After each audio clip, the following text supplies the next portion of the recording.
In this video, I'm going to summarize every single quest that happens in Elwynn Forest. Like my Duratar video, this is a compilation of all the episodes I did regarding the human starting zone. So if you skipped reading the quest lore, then this will catch you up on what you missed out on. Having said that, let's get started and find out what's going on in World of Warcraft.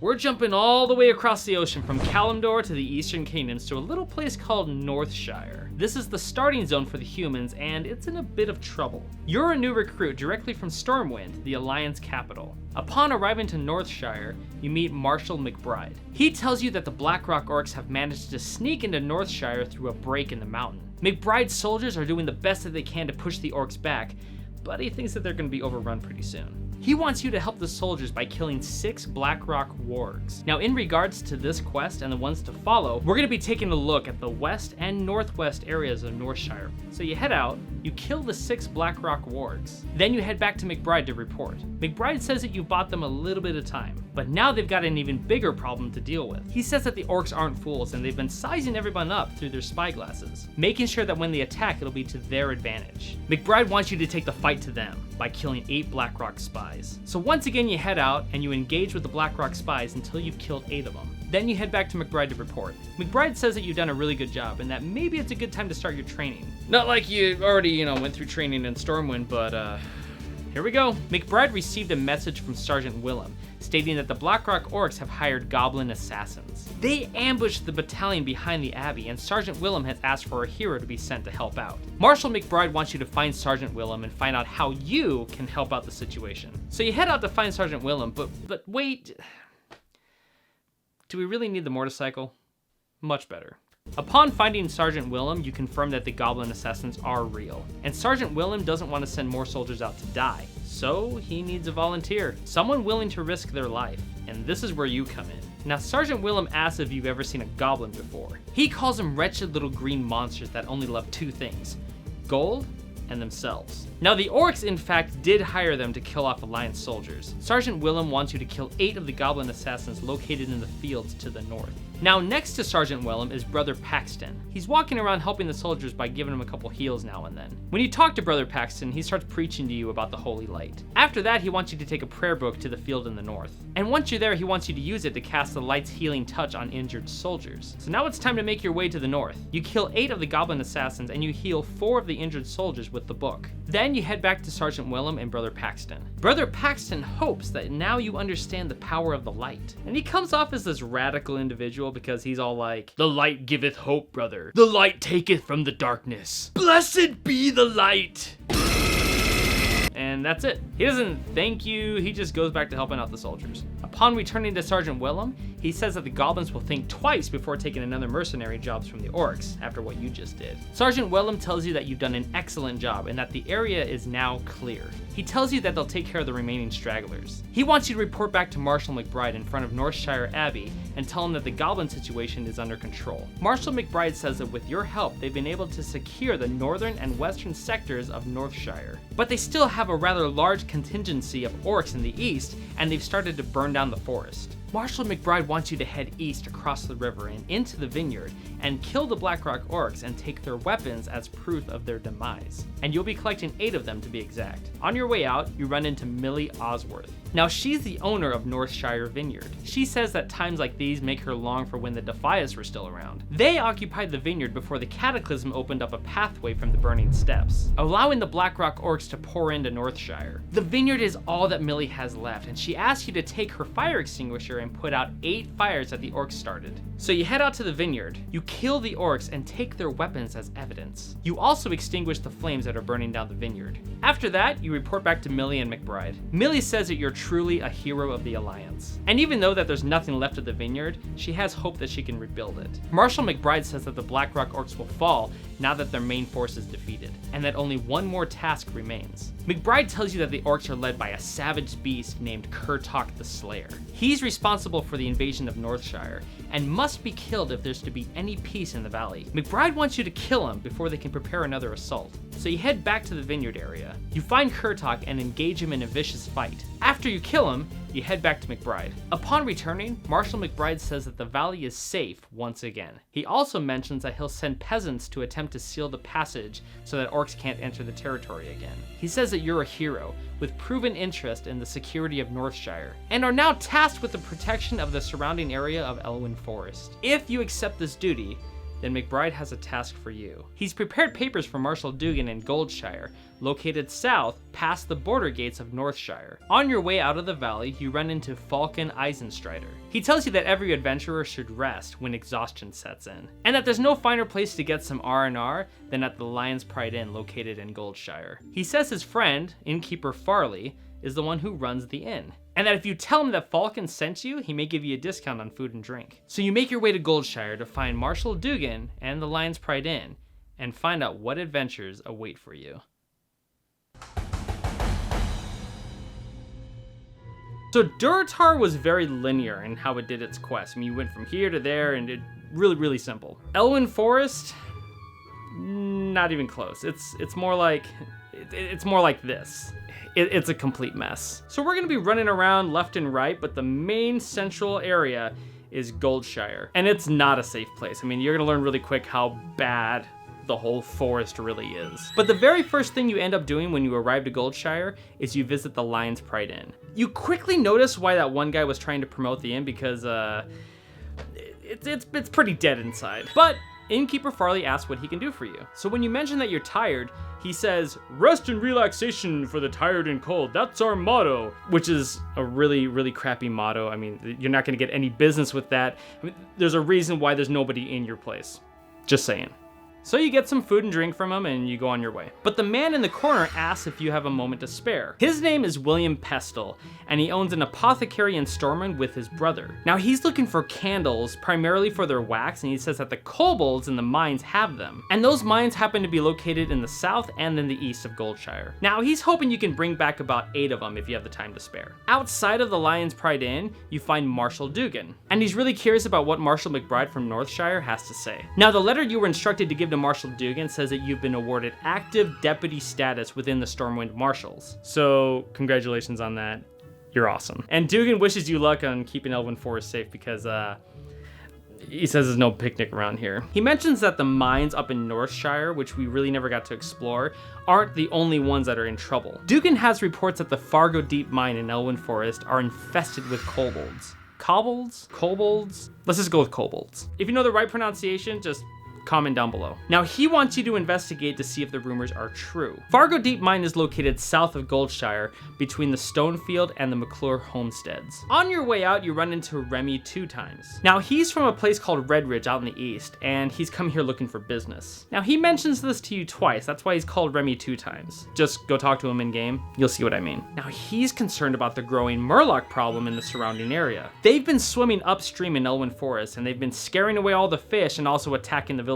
Now he's tried to warn Marshal Dugan, but Marshal Dugan's more worried about the gnolls and bandit problem. Remy wants you to try and persuade Marshal Dugan to send troops out to the east to handle the murloc situation. He also lets you know that the kobolds in Fargo Deep Mine are carrying gold dust, and he says he could really use that stuff and he'll offer you the best price in town. So when you head out to Fargo Deep Mine, make sure you pick up 10 pieces of gold dust from the kobolds that you kill. So now you gotta head back to Dugan and try and convince him to send more troops out to the east. Now Marshal Dugan tells you that he's already spoken with Remy and he respects him as a merchant. But the fact is, unless he receives a military report of a murloc threat, he can't afford to send troops out to the east. But he says if you're really concerned about the rumors, then you're more than free to take a look for yourself. He prepares a Stormwind Charger, which is a horse, to take you to guard Thomas, who's been stationed at the East Bridge for the past week. We'll take a look at that area later. And as much as you want to get started and go down to the Fargo Deep Mine, there's more people to talk to. While you're talking to Marshal Dugan, you notice a man in the building behind him. His name is Smith Argus, and he says he's a bit busy making horseshoes for Werner Osgood in Lakeshire. I know Lakeshire is getting brought up a lot, we're gonna check that out later. But Argus says that there's a dwarven weaponsmith in Stormwind named Grimmond Elmore, and he needs help with a delivery. He also says that we need to keep our ties strong with the dwarves, so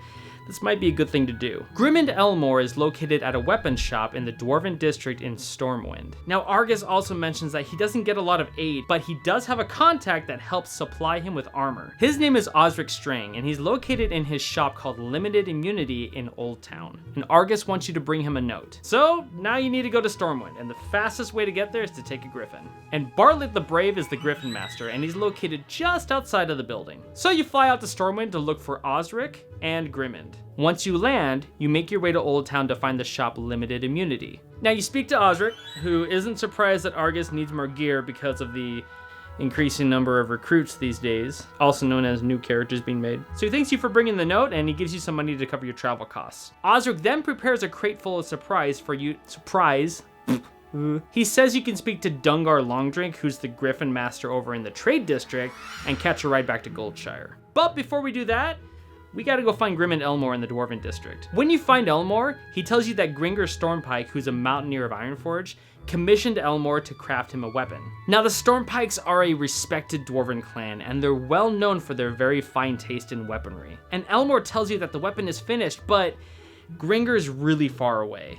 I mean, really far away. He's located at the North Guard Tower in Loch Modan, and it's really far away. I'm gonna make this really short for you. You travel for a very, very, very long time. From Stormwind, through the Deep Run Tram, pass through Ironforge, freeze your way through Dunmorrow, run through the North Gate Pass, and then finally arrive at Algaz Station. Once you're there, you find Mountaineer Stormpike and you deliver the weapon. He's really excited that Grimmond finished his axe and he can't wait to try it out. He gives you some coin for your efforts, and that's it. From here, you could hearth back to GOLDSHIRE, but we need to deliver the crate of supplies back to Argus correctly. That means you have to travel back to Stormwind and take a griffin from Dungar Longdrink. Once you fly back to GOLDSHIRE and meet up with Argus, he says that he'll distribute the armor that you delivered and hopes that you'll give a lending hand more often. Now that we're back, let's finally go to the Fargo Deep Mine. That took forever.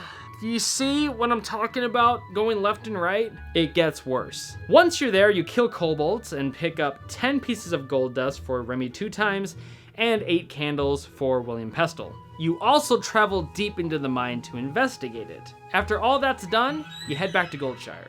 Remy pays you for the gold dust that you brought back for him, and Marshal Dugan realizes that the kobold problem in the mines are as serious as the reports say they are. He thanks you for investigating, but he says hold on for a minute because he might have another task for you. Now that we know that the Fargo Deep Mine is infested with kobolds, Dungan wants you to investigate another mine. The Jasper Lode mine is located to the east, north of the Tower of Asura, and might have the same kobold infestation problem. Now before you leave, you enter the Lion's Pride Inn and give William Pestle the candles that he wanted. He gives you some money and a kobold's hunting belt, which you'll probably never use. But you know, it's the thought that counts. Now William realizes that you're a very helpful person. Or rather, the person that gets taken advantage of. But anyways, he asks if you'd be willing to do an old man a favor. He says that the last time he was at the McClure Vineyards, he heard Maybelle crying in her cottage. He's hoping that you can go and check up on her. And we'll do that after we go check out the kobold infestation at the Jasper Lode mines. Once you get there, you instantly know that there's a problem. But you still go inside and investigate and find out that the kobold infestation is just as bad as the Fargo Deep Mines. After that, you head back to GOLDSHIRE.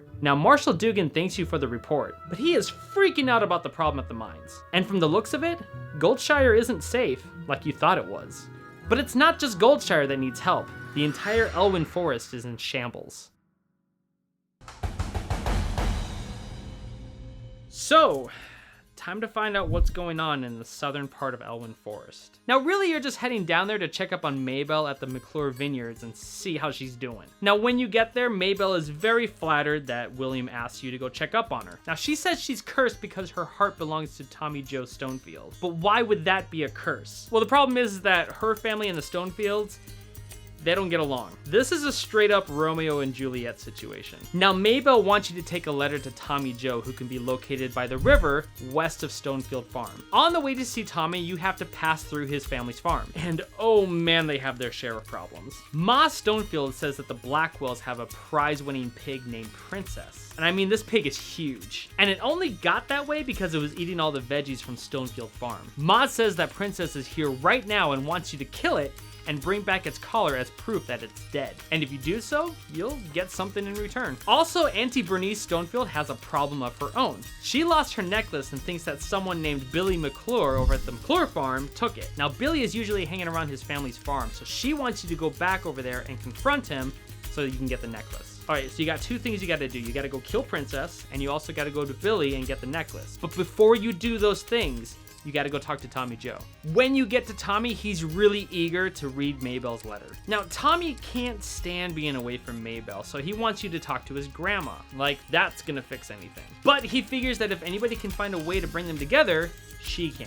She's located east of the river, back at Stonefield Farm in one of the houses. So now you head back to Grandma. Oh, this is exhausting playing the middle, man. Plus, we're going back and forth and left and right. Stay with me, it's gonna get cleared up. Grandma says that even though their families are feuding, and that Tommy and Maybelle don't have much of a future, maybe she can get them together just for a little while. She thinks that William Pestle, the guy who you got candles for earlier, might be able to make a potion to unite the two young lovers. So she writes up a letter and wants you to take it to William back at the Lion's Pride Inn. Now, before we head back there and get off track, because it feels like we have already, this part sucks, you head out to confront Billy McClure about the stolen necklace. When you get to him, you find out he's not just some guy, he's a little boy. A boy. I mean, I honestly didn't see that coming. And he's not, okay, his manners suck, all right? He's all like, you lost a what? Well, I didn't take no necklace because I ain't no thief. Yeah, and he would sound that annoying too, because when you first meet him, he makes this sound.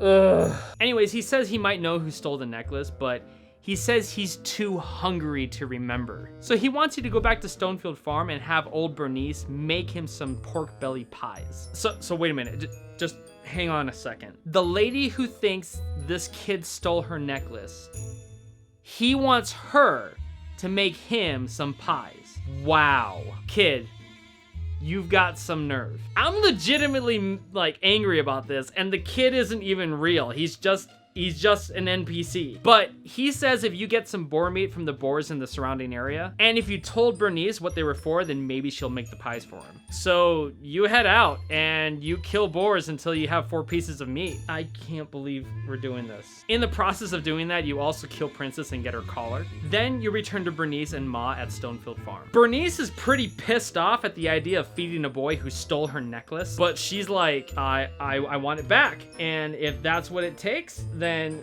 crap, fine, I'll bake him some pies.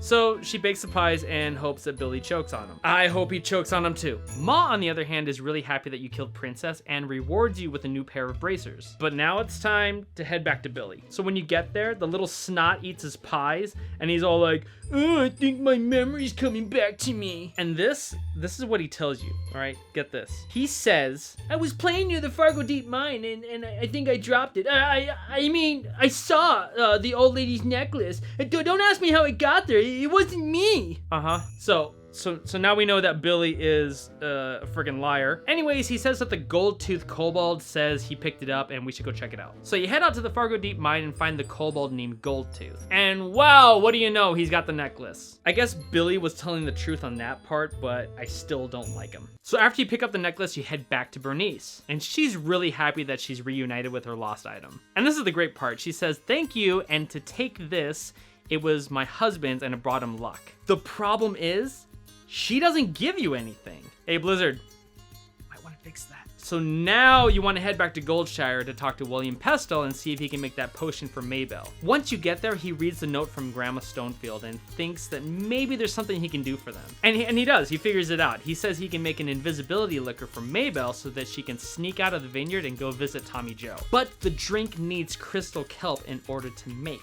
The kelp usually grows in the ocean, but sometimes murlocs collect it and bring it to wherever they are. He wants you to go see if the murlocs have any in Crystal Lake, located east of here. So you head out to Crystal Lake, but you don't really see any murlocs the moment you get there. Maybe if you get in the water, something will happen, but then you feel uneasy. Something doesn't seem quite right, like there's someone watching you, waiting for the right moment to attack. You look, but don't notice that the thing that wants to kill you is closer than you think. Yeah, it's just a murloc, all right? Fish people, everybody loves them. So you kill them until you have the 4 crystal kelp that you need, and you head back to William. William gets to work right away and makes the invisibility liquor for Maybelle. He says that this stuff should last long enough for her to visit Tommy Joe. So now it's time to head all the way back down south to Maybelle so you can give her the potion and she can sneak away properly from the vineyard. Ugh, this has been the worst back and forth we've ever had to do. So Maybelle is curious if you delivered the letter to Tommy. Well, you did more than that. You got her this invisibility drink so she can go sneak off and be with him. Now, she feels really guilty for deceiving her family, but she says that her feelings for Tommy are too strong to ignore. So what does she do? Yeah, she pops top and takes a swig and goes invisible so she can go be with her guy.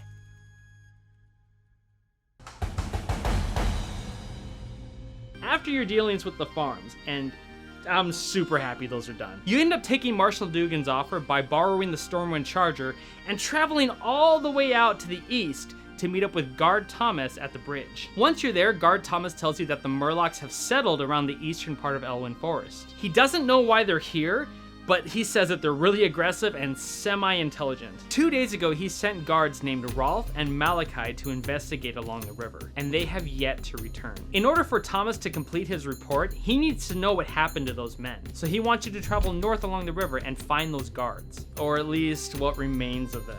Thomas also mentions that the animals are growing more and more aggressive the farther we get away from GOLDSHIRE, and that the East Vale logging camp suffers nearly constant attacks from wolves and bears. He wants you to kill 8 prowlers or gray forest wolves, and 5 young forest bears when you're out and about. But before you leave, you find a bounty board with a few posts. One post mentions that the Stormwind Army has placed a bounty on Murloc lurkers and foragers. It requests to have 8 of them killed and to bring back their fins as proof. The Murlocs are located at their newly found village, located north by Stonecare Lake. There's also one more bounty for a man named James Clark. Clark is wanted for robbery, burglary, arson, and murder. He's also a suspect in the kidnapping and disappearance of the Blackwell's prized pig, Princess, which, well, you killed recently, so that's actually your fault. James Clark was last seen heading for the East Vale logging camp. The bounty says to kill him and bring back his head, so he set off to find the 2 guards that have been lost for the last 2 days, killing bears and wolves along the way, until you come across the remains of one of the guards. You know this is one of them because you pick up a medallion with the words engraved, Footman Malachi Stone. You search a little bit more until you find webbed footprints leading east along the shore to Stonecairn Lake. Maybe you'll find Rolf's body there. So you find the Murloc village and slaughter them in search for the other guards' remains. After killing off the entire community of Murlocs, you find Rolf's body, at least what's left of him. You confirm that it's him because he also has a medallion that says Footman Rolf Hartford. Now that you've seen the remains of the 2 guards and you have their medallions as proof of their death, you can return to Guard Thomas so he can finish his report. Thomas says that you've confirmed his fears about the Murlocs and realizes that they're a threat that can't be ignored. He also thanks you for taking out the surplus of wolves and bears. And after you give him the 8 Murloc fins, he's happy to know that the Murloc situation is a little bit more under control. Because of your valor, he gives you a marker, which is like a voucher of some sort, for 1 piece of armor to be made just for you. Sarah Timberlane at the East Vale logging camp will be able to help you out with that. Speaking of that area, now is a good time to head over there. When you arrive at the logging camp, you immediately seek out Sarah Timberlane.